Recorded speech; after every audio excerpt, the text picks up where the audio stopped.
Collect ಮಾಡ್ಕೊಂಡು ಒಂದಷ್ಟು ಇರ್ತವೆ, ಗೊತ್ತಿರುತ್ತಲ್ವ ಬೇಡಿಕೆಗಳು. ಈಗ ಬಂದು ಏನು ಬಿಡಲ್ಲ ನಮಗೆ, ಒಂಚೂರು ಹೆಸರು ಕೊಟ್ಬಿಟ್ಟು ಸಾಕು ಅಂತ ನಮ್ಮ ಇನ್ನೊಬ್ಬರಿಗೆ ಹೇಳಿರೋದು. ಸರ್ ರಿಲೀಸ್ ಆಯ್ತು, ಈಗ ಹೆಸರು ಇಟ್ಕೊಂಡು ಏನ್ ಸರ್ ಮಾಡ್ತೀರಾ ಅಂತ ಅವರು. ಅಂದ್ರೆ ಯಾವಾಗ ನಾನು ಇದಕ್ಕೆ ಹೋಗ್ತೀನಲ್ಲ, ಲೀಗಲ್ ಆಗಿ ಹೋಗ್ತೀನಿ ಅಂತ ಅಂದಾಗ ಇದು ಸ್ಟಾರ್ಟ್ ಆಗಿದ್ದು. ಇಲ್ಲ ಆಮೇಲೆ ಅಲ್ಲಿ ಹೋಗ್ಬಿಟ್ಟು ಡಾರ್ಲಿಂಗ್ ಕೃಷ್ಣ ನನ್ನ ಕ್ಲೋಸ್ ಫ್ರೆಂಡು, ನನ್ನ ಬೆಸ್ಟ್ ಫ್ರೆಂಡ್ ಆ ವಿಡಿಯೋ ಇರ್ಬೇಕು, ನೋಡಿರ್ಬೇಕು ಎಲ್ಲರೂ. ಬೆಸ್ಟ್ ಫ್ರೆಂಡು ಇಂತ ಗುರುದೇಶ್ ಪಾಂಡೆನ ನನ್ನ ಬೆಸ್ಟ್ ಫ್ರೆಂಡು ಅಂತಂದ್ರೆ ನನ್ನನ್ನ ಮನೆಗೆ ಸೇರಿಸ್ತಾರೆ ಸರ್. ನಾನು ಹೆಂಗ್ ಬದುಕು ಬಂದಿದ್ದೀನಿ ಅಂತ ನೀವೆಲ್ಲರೂ ನೋಡಿದ್ದೀರಾ. ಗುರುದೇಶ್ ಪಾಂಡೆ ಏನ್ ಮಾಡ್ಕೊಂಡು ಬಂದಿದ್ದಾರೆ ಅಂತ ನೀವೆಲ್ಲರೂ ನೋಡಿದ್ದೀರಾ ಅಲ್ವಾ? ಅವ್ರನ್ನ ನನ್ನ ಬೆಸ್ಟ್ ಫ್ರೆಂಡ್ ಅಲ್ಲ ಸರ್. ನಾನು ಸಿನಿಮಾ ಡೈರೆಕ್ಟ್ ಮಾಡೋರೆ 2 ಪಿಕ್ಚರು, ಅದು ರೀಮೇಕ್ ಪಿಕ್ಚರು. ರುದ್ರ ತಾಂಡವ, ಜಾಂಜನೆ ಜರದನ್, ಒಂದು ತಮಿಳ್ನ ರೀಮೇಕು, ಇನ್ನೊಂದು ಮಲಯಾಳಂ ರೀಮೇಕು.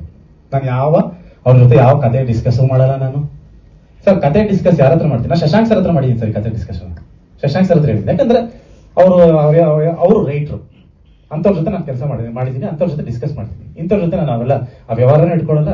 ಇವತ್ತು ಗೊತ್ತಾಯ್ತಲ್ಲ ಸರ್ ಇವ್ರಗಳ ಬುದ್ಧಿ ಏನು, ಇವ್ರ ಉದ್ದೇಶಗಳೇನು ಎಲ್ಲ ಇವತ್ತು ಬಂದಿದೆ. ಅದಕ್ಕೆ ನಾನು ಲೀಗಲ್ ಆಗೇ ಕೊಡ್ತೀನಿ, ಮಾತಾಡಲಿ, ಅವ್ರು ಲೀಗಲ್ ಆಗೇ ಬರಲಿ. ಅವರು ಈಗ ಗೆದ್ದಾಗ 100 ಜನ ಅಪ್ಪಂದ್ರೆ ಇರ್ತಾರೆ, ಈಗ ಅಫಿಷಿಯಲ್ ಆಗಿ ಒಬ್ರು ಬಂದಿದ್ದಾರೆ, ಇನ್ಯಾರು ನಿಮ್ ಫೋನ್ ಟಾರ್ಚರ್ ಕೊಡೋದು ಅಥವಾ ಈ ತರ ನಮ್ ಕತೆ ಅಂತ ಹೇಳ್ಕೊಂಡು ಯಾರು ಬಂದಿಲ್ಲ ಸರ್.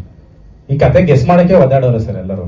ಏನ್ ಮಾಡಿರ್ಬೋದು ಲವ್ ಮಾಕ್ ಟೆಲ್ 3 ಅನ್ನೋದನ್ನ ಗೆಸ್ ಮಾಡಕ್ಕೆ ಸಿಕ್ಕಾಪಟ್ಟೆ ಒದ್ದಾಡಿದ್ದಾರೆ. ಇನ್ಫ್ಯಾಕ್ಟ್ ಇವತ್ತು ನೀವು ಕೋರ್ಟ್ ರೂಮ್ ಡ್ರಾಮಾ ಅಂತ ನಾನು ಮೈಕಲ್ ಹೇಳಿದ್ರು ಕೂಡ ಥಿಯೇಟರ್ ಅಲ್ಲಿ ಕೂತ್ಕೊಂಡಾಗ ಅವ್ರು ಗೆಸ್ ಮಾಡಲ್ಲ.